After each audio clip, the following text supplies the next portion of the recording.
Ever seen honey turn into a fluffy, golden cloud? Just add a pinch of baking soda and watch the magic happen. Today, I'm going to show you how to make the easiest honey cake ever. No rolling, no fuss, just pure deliciousness. So, let's get into it. First off, grab a large, thick-bottomed pot. That way nothing sticks or burns while we mix everything up. And pour in 1/3 cup of honey. Then, add in some regular white sugar. And about 6 ounces of unsalted butter. Make sure to cut it into cubes so it melts faster. Set the pot over low heat and stir everything together. This part's all about patience. You don't want it to boil, just gently melt it all down until it's nice and smooth. By the way, you can use any kind of honey here, liquid or crystallized, it really doesn't matter. Now comes the fun part. Add in a heaping teaspoon of baking soda and give it a good stir. As soon as it hits the mixture, it's gonna bubble and foam up, and that's totally normal. Actually, it's the magic trick. The baking soda reacts with the natural acids in the honey, releasing carbon dioxide, which makes everything light and fluffy. Guys, don't leave the stove. This can burn quickly. Keep stirring until the color turns a warm amber. It took me about 5 minutes, but keep an eye on it. Once it looks golden and smells amazing, take it off the heat and let it cool slightly. Now add a pinch of salt, then the eggs. I use 3 large eggs. If yours are on the smaller side, just toss in a 4th. Whisk each egg in quickly as you add them one at a time. Got a little arm workout here, folks. Make sure to whisk each egg in fast. This keeps the batter smooth and helps avoid any lumps. Time to add the flour. Oh, wow, really? Bet you didn't see that coming. And yes, before you ask, we do need to sift it.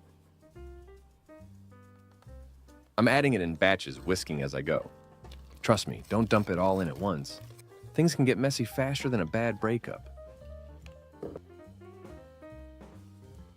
Whisk it all together until you've got a smooth caramel-colored batter.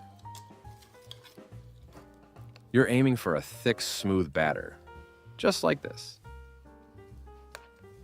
Line a 13 by 13 inch baking pan with parchment paper, and in goes that luscious batter. Here's the secret to this cake. No rolling out dough. Just mix it, pour it in, and bake. A piece of cake, really. Make sure to evenly spread the batter across the surface, paying extra attention to the edges and corners. This is key to making sure the layers turn out the same thickness. Trust me, it makes all the difference when you're stacking those layers later. Bake at 350 degrees Fahrenheit for about 12 to 14 minutes. Stick a toothpick in. If it comes out clean, you're good to go. Oh my goodness, it smells so good, like you're standing in a field of honey. Let it cool before you go any further. Now let's slice it up. I'm using this round cutter thing. Pretty sure it's meant for pizza, but I'm not here to follow rules. Anyway, it works just fine. Trim the edges all around the cake. And nope, don't throw those scraps away, we'll use them later. Oh, look at that structure. Nice and thin, perfectly baked, and golden all the way through. Then you need to cut the whole thing into 4 pieces. I'm using a tape measure to make sure everything's nice and even, and a serrated knife to mark where to cut. Now just smoothly slice it up. Nice and easy. Oh, would you look at that? Now that's a piece of art. And the smell? Pure magic, guys. Use a serrated knife to slice each of these 4 pieces in half, turning them into 8 nice thin layers. Honestly, I ended up using 7 layers instead of 8 because the cake turned out pretty tall, and I was running low on cream, but that was more than enough. I crumbled the 8th layer to sprinkle on top. All right, time to make the frosting. It's super simple, but so good. 2 tubs of mascarpone right into the bowl. Make sure it's cold, but not straight from the freezer cold. You don't want clumps in your frosting. Start beating on low speed to loosen it up. Then gradually add in 2/3 cup of powdered sugar, or more if you like it sweeter. Keep beating the mascarpone on low for 1 to 2 minutes, or increase to medium speed until it's smooth, fluffy, and creamy. Don't overmix though, or it might separate. Beautiful. Now pour 2 cups of heavy cream into a separate bowl. Make sure it's really cold, but not frozen, guys. You can even chill the bowl and the whisk to help it whip up faster. Start on low for about 30 seconds, then kick the speed up a bit. Beat for about 3 to 5 minutes until you get soft to medium peaks. The whisk should leave a trail and the cream should hold its shape. Perfect, that's exactly what we need. Add the whipped cream to the mascarpone in 2 to 3 parts, gently folding it in with a spatula. Don't even think about using the mixer, just please don't. It'll turn your fluff into a flop, so stick with the spatula. Now that's what you're looking for. Flawless frosting ready to go on the cake. And that's exactly what we're going to be doing now. Spread that gorgeous frosting on the first layer. You can use whatever you have on hand, a spatula, knife, or spoon. It's like buttering toast, no big deal really. Add the next layer on top. Kind of feels like we're making a sandwich, huh? Speaking of sandwiches, what's your go-to? Drop a comment below and let us know. Keep layering until the whole cake's covered.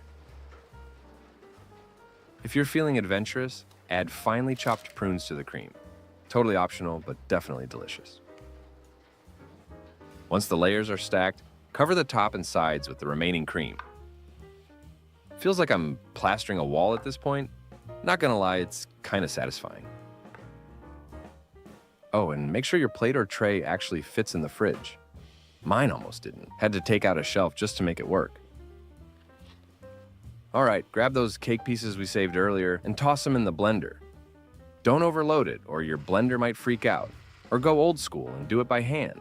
I mean, I clearly went with the blender. Sprinkle those crumbs generously over the top and sides. It gives that rustic charm, cozy vibe, and let's be honest, covers up any little imperfections. Still here? Treat yourself. Hit that like button and subscribe to the channel. Thank you. And for the final touch, pop the cake in the fridge for at least 2 hours, but I strongly recommend leaving it overnight. This way, it soaks up all the flavors and tastes so much better.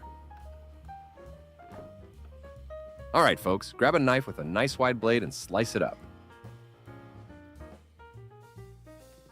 Oh man, that deep, buttery honey smell when you cut into it. I can't wait to dig in. Just look at those perfect layers. No rolling, no stress, just simple ingredients, a little time, and you've got a flawless honey cake. This piece was way too big, so I just sliced it in half to make serving easier. It's pure comfort, soft, fragrant, and absolutely delicious. I hope you give it a try and share it with someone you love. Thanks for being here, and see you in the next video.